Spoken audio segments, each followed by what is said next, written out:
ಆದರೆ ಇದುವರೆಗೂ ಇವತ್ತು ನಿನ್ನೆವರೆಗೂ ಏನಿಂಥ ಒಂದು ಕೆಲಸವನ್ನು ನೀವು ಮಾಡಿದ್ದೀರಿ, ಯಾರ್ಯಾರು ಮಾಡಿದ್ದೀರಿ ಅಂಥವ್ರಿಗೆ ಹೇಳ್ತಾ ಇದ್ದೀನಿ. ನಿಜವಾಗ್ಲೂ ಡಾಕ್ಟರ್ ರಾಜ್ಕುಮಾರ್ ಒಂದು ಹಾಡು ಹೇಳ್ತಾರೆ, ಪ್ರಾಣಿಗಳೇ ಗುಣದಲ್ಲಿ ಮೇಲೂ ಮಾನವನದಕ್ಕಿಂತ ಕೀಳು ಅಂತ. ಈ ಒಂದು ವಿಚಾರವನ್ನು ನಾವು ನೋಡಿದಾಗ ನೀವು ಅದಕ್ಕಿಂತ ಕೀಳಾಗಿ ಬದುಕಬೇಕಾದಂಥ ಒಂದು, ನೀವು ದೊಡ್ಡ ಮಟ್ಟದಲ್ಲೇ ಇರ್ಬೋದು, ಆದರೆ ಈ ಒಂದು ವಿಚಾರದಲ್ಲಿ ತುಂಬ ಕೆಳಮಟ್ಟಕ್ಕೆ ಬಂದಿದ್ದೀರಿ ಅಂತ ನಾನು ಹೇಳ್ತಾ ಇದ್ದೀನಿ. ದಯಮಾಡಿ ನಮ್ಮ ಮಾಧ್ಯಮ ಮುಖಾಂತರ ಮತ್ತೊಮ್ಮೆ ಜಾಗೃತಿಯನ್ನು ಮೂಡ್ತಕ್ಕಂಥ ವ್ಯವಸ್ಥೆ ಜನರಿಗೆ ಹೋಗಬೇಕು. ಇಂಥ ತಪ್ಪುಗಳನ್ನು ಮುಂದೆ ಯಾರೂ ಕೂಡ ಮಾಡಬಾರ್ದು ಮೇಡಮ್. ಪರಿಣಿತ ಮ್ಯಾಮ್, ಈಗ ಜನಕ್ಕೆ ಏನಂತ ನೀವು ಕಾಳಜಿ ವಹಿಸಕ್ಕೆ ಹೇಳ್ತೀರಿ? ಈಗ ಮಾಂಸ ಪ್ರಿಯರು ಜಾಸ್ತಿ, ಈಗ ಒಂದು ಡಿಸೈಡ್ ಮಾಡ್ತಾರೆ ಬಿಡಿ ಇನ್ನು ಕಂಡಲ್ಲಿ ನಾನು ಮಾಂಸ ತಿನ್ನಬಾರ್ದು ಅಂತ. ಡಾಕ್ಟರ್ ಒಂದು ಮಾತು ಹೇಳಿದ್ರು, ವೆಜಿಟೇರಿಯನ್ ನೀವೆಲ್ಲೇ ಹೋಗಲಿ ಸೊಪ್ಪು ತರಕಾರಿ ಯಾವುದೇ ಊಟ ತಿನ್ನಿ, ಹೆಚ್ಚಂದ್ರೆ ಕೊಳತದ್ದು ಕೊಟ್ಟರು ಕೂಡ ಪರವಾಗಿಲ್ಲ, ನಿಮ್ಗೆ ವಾಂತಿ ಬೇದಿ ಬಿಟ್ಟರೆ ಇನ್ನೇನು ಎಫೆಕ್ಟ್ ಮಾಡಲ್ಲ ಅದು ಅಂತ. ಮಾಂಸ ನಿಮಗೆ ವಿಷಾನೇ, ಅದು ದೇಹದಲ್ಲಿ ಬೇರೆ ರೀತಿ ಸಮಸ್ಯೆಗಳು ಆಗೇ ಆಗುತ್ತೆ ಅಂತ, ವಿಚ್ ಇಸ್ ಬೆಟರ್ ಹೊರಗಡೆ ಹೋದಾಗ ಅಂತ. ಸರ್ ಹೇಳ್ದಂಗೆ ವೆಜಿಟೇರಿಯನ್ನೇ ಬೆಟರ್ ಇರುತ್ತೆ ಮ್ಯಾಮ್. ಬಿಕಾಸ್ ನಾವು ಮನೆಯಲ್ಲೇ ತೊಗೊಂಡು ಬಂದು ಮಾಡಿದಾಗ ಯಾವ ಕಂಡೀಷನಲ್ಲಿ ಮಾಡಿರ್ತೀವಿ, ಇಟ್ಸ್ ನಾಟ್ ಲೈಕ್ ಬರೀ ನಾವು ಫ್ರೆಶ್ ಆಗಿದೆಯಾ ಅಂತ ನೋಡೋದು ಮಾತ್ರ ಅಲ್ಲ, ಅದು ಪ್ರೊಕ್ಯೂರ್ಮೆಂಟ್ ಯಾವ ಕಡೆಯಿಂದ ಆಗಿದೆ, ಯಾವ ರೀತಿಯಲ್ಲಿ ತೊಗೊಂಡಿದ್ದಾರೆ, ಅದು ಫುಡ್ ಹ್ಯಾಂಡ್ಲಿಂಗ್ ಟೈಮಲ್ಲಿ ಕೈ ತೊಳೆದಿದ್ದಾರಾ ಇಲ್ವಾ, ಅಥವಾ ಒಂದು ಚಾಪಿಂಗ್ ಬೋರ್ಡಿಂದನೂ ಕೂಡ ಕಂಟ್ಯಾಮಿನೇಷನ್ ಆಗೋ ಚಾನ್ಸಸ್ ಜಾಸ್ತಿ ಇರುತ್ತೆ. ಸೊ ನನ್ನ ಪ್ರಕಾರ ಸರ್ ಹೇಳಿದ ಕರೆಕ್ಟು, ವೆಜಿಟೇರಿಯನ್ ಆಪ್ಷನ್ಸ್ ಆದರೆ ಏನೇ ಇದ್ರೂ ಲೂಸ್ ಮೋಷನ್ ಆಗುತ್ತೆ, ಇಲ್ಲ ವಾಮಿಟಿಂಗ್ ಆಗುತ್ತೆ, ಹೆಂಗೂ ಸ್ವಲ್ಪ ತಡ್ಕೊಳ್ಬೋದು. ಬಟ್ ಈ ನಾನ್ ವೆಜ್ಜಲ್ಲಿ ಸ್ಯಾಲ್ಮೊನೆಲ್ಲಾ ಈ ಥರ ತುಂಬ ಜಾಸ್ತಿ ಬ್ಯಾಕ್ಟೀರಿಯಾ ವೈರಸಸ್ಸಿಂದ ತುಂಬ ಡೆಡ್ಲಿ ಇಶ್ಯೂಸ್ ಆಗೋ ಚಾನ್ಸಸ್ ಇರುತ್ತೆ. ಸೊ ನನ್ನ ಪ್ರಕಾರ ಸರ್ ಹೇಳ್ದಂಗೆ ಫಸ್ಟು ನೀವು ಮೆನು ನೋಡಿದ ತಕ್ಷಣ ವೆಜಿಟೇರಿಯನ್ ಆಪ್ಷನ್ಸ್ ಅದರಲ್ಲೂ ಕೂಡ ಕುಕ್ ಏನಾಗಿದೆ ಆ ಥರದನ್ನೇ ಫಸ್ಟ್ ತೊಗೊಳ್ಳಿ. ಯಾವುದೇ ಹೋಟೆಲ್ಗಾದರೂ ಕೂಡ ಹೋದರೆ ಅಕಸ್ಮಾತ್ ಎಸ್ಪೆಷಲಿ ಈ ಥರ 5 ಸ್ಟಾರ್ ಹೋಟೆಲ್ಸಲ್ಲಿ ಈ ಥರ ಪ್ರಾಬ್ಲಮ್ ಆಗ್ತಾಯಿದೆ, ನಮಗೆ ನೋಡೋಕೆ ಆಗ್ತಾಯಿಲ್ಲ, ಕಿಚನಲ್ಲಿ ಏನಾಗ್ತಾಯಿದೆ ಅಥವಾ ಒಳಗಡೆ ಏನೇನು ಮಾಡ್ತಾಯಿದ್ದಾರೆ ಗೊತ್ತಾಗ್ತಾ ಇಲ್ಲ ಅಂದರೆ, ಟು ಬಿ ಆನೆಸ್ಟ್ ಫಸ್ಟು ನೀವು ವೆಜಿಟೇರಿಯನ್ ಆಪ್ಷನ್ಸೇ ತೊಗೊಳ್ಳಿ. ಅದಾದಮೇಲೆ ಹಾಗಿದ್ದು ಕೂಡ ನಿಮಗೆ ನಾನ್ ವೆಜ್ ತೊಗೊಳ್ಳೇಬೇಕಂತ ಅಂದರೆ ಮೇ ಬಿ ಲೈಕ್ ಚಿಕನ್ ಅಥವಾ ಆ ಥರ ಏನಾದ್ರು ಇರಲಿ, ಮಟನ್ ಸ್ವಲ್ಪ ಅವಾಯ್ಡ್ ಮಾಡೋದೇ ಬೆಟರ್.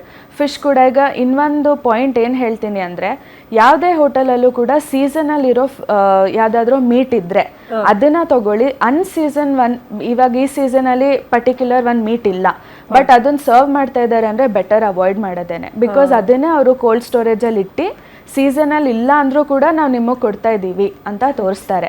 ಸೊ ಈ ಥರ ಮೀಟೆಲ್ಲ ಸ್ವಲ್ಪ ಅವಾಯ್ಡ್ ಮಾಡಿದ್ರೇ ಬೆಟರ್ ಇರುತ್ತೆ. ಓಕೆ ಡಾಕ್ಟರ್, ಈಗ ನೇರವಾಗಿ ನಿಮ್ಮ ಹತ್ರ ಬಂದ್ಬಿಡ್ತೀನಿ. ನೀವೇ ಹೇಳ್ತಾ ಇದ್ರಿ ಮಾಂಸ ಯಾವತ್ತಿದ್ರೂ ಕೂಡ ವೆರಿ ಡೇಂಜರ್, ಹೊರಗಡೆ ಹೋದಾಗ ಅದು ಆರೋಗ್ಯದ ಮೇಲೆ ದುಷ್ಪರಿಣಾಮ ಬೀರುತ್ತೆ ಅಂತ.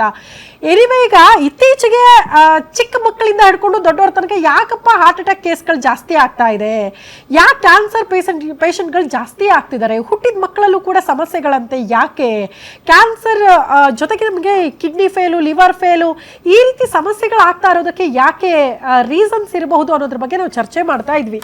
ಇದೆಲ್ಲವೂ ಕೂಡ ಇವತ್ತಿನ ಲೈಫ್ ಸ್ಟೈಲು ಮತ್ತು ಇವತ್ತಿನ ಫುಡ್ ಸ್ಟೈಲು ಇದೆಲ್ಲವೂ ಕೂಡ ಒನ್ ಆಫ್ ದ ರೀಸನ್ ಅಂತ ಅನ್ಸುತ್ತಾ ಡಾಕ್ಟರ್ ನಿಮಗೆ? ಸ್ಟೈಲ್ ಡೆಫಿನೆಟ್ಲಿ ಒಂದು ರೀಸನ್. ಆದ್ರೆ ನಾವು ಭಾರತೀಯರು ಜೆನೆಟಿಕಲಿ ನಮ್ಮಲ್ಲಿ ಲಿವರ್ ಡಿಸೀಸ್, ಹಾರ್ಟ್ ಡಿಸೀಸ್ ಬಹಳ. ಈಗ 3 ದಿನದ ಹಿಂದೆನೆ 21 ವರ್ಷದವನಿಗೆ ಹಾರ್ಟ್ ಅಟ್ಯಾಕ್, ಸ್ಮೋಕಿಂಗ್ ಇಲ್ಲ, ಟೊಬ್ಯಾಕೋ ಇಲ್ಲ, ಏನೂ ಇಲ್ಲ. ಅಂದ್ರೆ ಇದು ಭಾರತೀಯರಲ್ಲಿ ಇದು ಸಾಮಾನ್ಯ. ನಮಗ ವೆಸ್ಟರ್ನ್ ಪಾಪ್ಯುಲೇಷನ್ಗಿಂತ heart attack, kidney failure, brain attacks ಇವು ಹೆಚ್ಚು ಸಾಮಾನ್ಯ. ಯಾಕಂದ್ರೆ ಡಯಾಬಿಟಿಸ್ ಹೆಚ್ಚು ಸಾಮಾನ್ಯ, ಸ್ಪಿನ್ ಹೆಚ್ಚು ಸಾಮಾನ್ಯ. ಇದೆಲ್ಲಾನು ಕೂಡಿಕೊಂಡು ಏನದೆ ಒಟ್ಟಿನ ಮೇಲೆ ನಮ್ಮ ಮೇಲೆ ಬೀರ್ತಕ್ಕಂಥ ಪ್ರಭಾವ ಬಹಳ ಜಾಸ್ತಿ ಇದೆ. ಇದು ಯಾವುದೇ ಆದ್ರೂ ಇದು ನಂಬರ್ 1. ಡೈರೆಕ್ಟ್ ಕ್ಯಾನ್ಸರ್ಗೆ ಲಿಂಕ್ ಇದೆಯಾ? ಬಹಳ ಡಿಫಿಕಲ್ಟ್ ಹೇಳೋದು. ನನ್ನ ಪ್ರಕಾರ ಇಂಡಿವಿಜುವಲ್ ಒಪಿನಿಯನ್, ಈ ಯಾವುದೇ ಫುಡ್ನಿಂದ ಕ್ಯಾನ್ಸರ್ ಅಂತ ಆಗಲ್ಲ. ಆದ್ರೆ ಫುಡ್ ಪಾಯ್ಸನಿಂಗ್ ಆಗೋ ಸಾಧ್ಯತೆ ಇದೆ. ಕಾಲಾಂತರದಲ್ಲಿ ಅವನು ಬರೇ ಅದೇ ಹೋಟೆಲಲ್ಲಿ ತಿಂತಾ ಇದ್ದ, ಮನೆಯಲ್ಲಿನೇ ಊಟ ಮಾಡ್ತಾ ಇದ್ದ, ಅವನ ಜೊತೆಗೆ ಅವನ ಹೆಂಡತಿನೂ ಹೊರಗೆ ಹೋಗ್ತಾ ಇದ್ಲು ಅಂತ ಒಂದು ವಿಷಯ ಇತ್ತಂತಂದ್ರೆ ಸ್ವಲ್ಪ ಲಿವರ್ ಡ್ಯಾಮೇಜ್, ಕಿಡ್ನಿ ಡ್ಯಾಮೇಜ್ ಇದೆ ಪಾಸಿಬಲ್.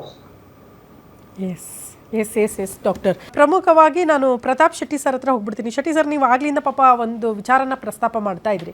ಕಣ್ಣು ಮುಂದೆ ಆಹಾರ ತಯಾರು ಮಾಡ್ಕೊಡೋದು ಒಂದು ರೀತಿ ಆದರೆ, ಇನ್ನೆಲ್ಲೋ ಫುಡ್ ತಯಾರು ಮಾಡಿ ಬಂದು ಸೇಲ್ ಮಾಡ್ತಾ ಇರ್ತಾರೆ. ಈಗ ಫುಡ್ಡನ್ನು ನಾವು ಎಲ್ಲೂ ತರಕಾರಿ ಕೊಳ್ತೋಗಿತ್ತಾ, ಮಾಂಸ ಕೊಳ್ತೋಗಿತ್ತಾ ಅಂತ ಚೆಕ್ ಮಾಡೋಕ್ಕೂ ದಾರಿ ಇರಲ್ಲ, ಎಲ್ಲೋ ಫುಡ್ ರೆಡಿ ಆಗುತ್ತೆ, ಎಲ್ಲೋ ಬರುತ್ತೆ ಅಂತ.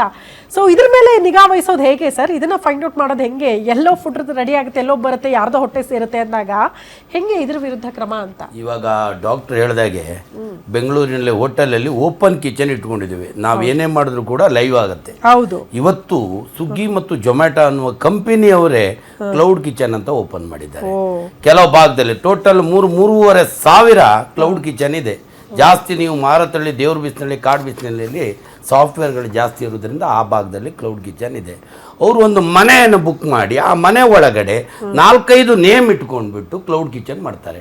ಯಾವುದೇ ರೀತಿಯಲ್ಲಿ ಯಾವ ಥರ ಫುಡ್ ಕೊಡ್ತಾರೆ ಅಂತ ಗೊತ್ತೇ ಇರುವುದಿಲ್ಲ. ದುಡ್ಡು ಕೂಡ ತುಂಬಾ ಕಡಿಮೆ. ಕಡಿಮೆ ರೇಟಲ್ಲಿ ಮತ್ತೆ ಆಫರ್ ಅಲ್ಲಿ ಹಾಕ್ತಾರೆ. ಗ್ರಾಹಕರು ಎಲ್ಲಿ ಆಫರ್ ಹಾಕ್ತಾರೋ ಅಂಥವನ್ನೇ ಜಾಸ್ತಿ ಲೈಕ್ ಮಾಡುವಂಥ ಕೆಲಸ ಮಾಡ್ತಾರೆ. ನಾವೆಲ್ಲ ಕೋಟಿಗಟ್ಟಲೆ ಖರ್ಚು ಮಾಡಿ ಹೋಟೆಲ್ ಮಾಡ್ತೀವಿ, ಯಾವುದೇ ರೀತಿಯಲ್ಲಿ ಆಫರ್ ಹಾಕ್ಲಿಕ್ಕೆ ಆಗೋದಿಲ್ಲ. ಯಾಕೆಂದರೆ ನಮ್ಗೆ ಆ ಕಾಸ್ಟೇ ಬೀಳುತ್ತೆ, ಆ ಕುಕ್ಕಿನ ಸಂಬಳ ಕೂಡ ಬೀಳುತ್ತೆ. ಇವತ್ತಿನ ಕರೆಂಟ್ ಬಿಲ್ಲು, ನೀರು ಬಿಲ್ಲು ಗಗನಕ್ಕೆ ಇರುವಂಥ ಕೆಲಸ ಆಗಿದೆ. ಹೋಟೆಲ್ ನಡೆಸೋದೇ ಕಷ್ಟ ಇದೆ. ಕ್ಲೌಡ್ ಕಿಚನ್ ಏನಿದೆಯೋ ಆ ಕ್ಲೌಡ್ ಕಿಚನಲ್ಲಿ ಬರುವಂಥ ಐಟಮು ಇಂಥ ಐಟಮ್ಗಳು ಬರುವಂಥದ್ದು. ಅಂಥದ್ದು ಎಲ್ಲಿ ಕ್ಲೌಡ್ ಕಿಚನ್ ಇದೆಯೋ ಅಲ್ಲಿಯ ಫುಡ್ ಇನ್ಸ್ಪೆಕ್ಟರ್ ರೈಡ್ ಮಾಡುವಂಥ ಕೆಲಸ ಮಾಡಬೇಕು. ಎಸ್ ರಾಜು ಸರ್, ಕರೆಕ್ಟ್ ಅಲ್ವಾ? ಈಗ ಎಲ್ಲೋ ಫುಡ್ ರೆಡಿ ಆಗುತ್ತೆ, ಎಲ್ಲೋ ತಂದು ಎಲ್ಲೋ ಸೇಲ್ ಮಾಡ್ತಾರೆ. ಸೊ ಅಲ್ಲೆಲ್ಲ ನಾವು ಹೆಂಗೆ ಚೆಕ್ ಮಾಡೋಕ್ಕಾಗುತ್ತೆ ಸರ್? ಇದು ಕೊಳೆತ ಆಹಾರನ ಸರಿಯಾಗಿದೆಯಲ್ಲ, ಹೈಜಿನ್ ಇದೆಯಾ ಇಲ್ವಾ, ಏನೂ ಗೊತ್ತಾಗಲ್ಲ. ಪಾತ್ರೆಯಲ್ಲಿ ತಂದು ತುಂಬಿಡ್ತಾರೆ, ಅದರಿಂದ ಸಪ್ಲೈ ಆಗ್ತಾ ಇರುತ್ತೆ ಹೆಂಗೆ ಅಂತ. ಅಂಡ್ ಇವನ್ ನಾವು ಆನ್ಲೈನಲ್ಲಿ ಬುಕ್ ಮಾಡ್ತೀವಿ ಫುಡ್, ಎಲ್ಲಿ ರೆಡಿ ಆಗುತ್ತೋ, ಎಲ್ಲಿಂದ ತರ್ತಾರೋ ಏನು ಗೊತ್ತಾಗಲ್ಲ. ಈಗ ಒಂದು 100 ರೂಪಾಯಿ ಬಿರಿಯಾನಿಗಳು ಸಿಕ್ಬಿಡುತ್ತಪ್ಪ, ಹೆಂಗ್ ಸಾಧ್ಯ ಅನ್ನೋ ಪ್ರಶ್ನೆ ಬಂದ್ಬಿಡುತ್ತೆ ನಮಗೆ. ಈ ಆಫರ್ಗಳು ಹಿಂದೆ ಜನ ಮುಗಿ ಬೀಳ್ತಾರಲ್ಲ, ಇದೇ ನಾವು ಮಾಡ್ತಕ್ಕಂಥ ತಪ್ಪು. ಇದು ಜಾಗೃತಿ ಪ್ರಥಮವಾಗಿ ಜನರಿಗೆ ಸೇರ್ಬೇಕು. ಈ ಆಫರ್ ಕೊಡ್ತಕ್ಕಂಥ ವ್ಯಕ್ತಿಗಳು ಏನ್ ಮಾಡ್ತಾರೆ, ಈಗ ಹೇಳಿದ್ರಲ್ಲ, ಈ ಒಂದು ಗುಣಮಟ್ಟ, ಇವತ್ತು ನಮಗೆ ಒಂದು ಹೋಟೆಲ್ಗೆ ಹೋದಾಗ ನಾವು ಪ್ರಥಮವಾಗಿ ನೋಡ್ಬೇಕಾಗಿರೋದು ಶುಚಿತ್ವ ಮತ್ತು ಗುಣಮಟ್ಟ. ಇವೆರಡು ಇದ್ರೆ ಮಾತ್ರ ನಮ್ಗೆ ಅಲ್ಲಿ ಆಹಾರ ಸೇವನೆ ಒಂದು ಒಳ್ಳೇದಾಗತ್ತೆ, ತಿಂದ್ರೆ ನಮ್ಮ ಆರೋಗ್ಯಕ್ಕೆ. ಆದ್ರೆ ಇವತ್ತೇನಾಗ್ತಾ ಇದೆ, ಎಲ್ಲರೂ ಕೂಡ ಹೋಗ್ತಾ ಇರೋದು ಇವತ್ತು ಒಂದು ತಗೊಂಡ್ರೆ ಇನ್ನೊಂದು ಫ್ರೀ. ಈ ಒಂದು ಬಹಳ ಎಲ್ಲ ಕಡೆ ಇದೊಂದು ಟ್ರೆಂಡ್ ಆಗಿ ಮುಂದುವರೆದಿದೆ.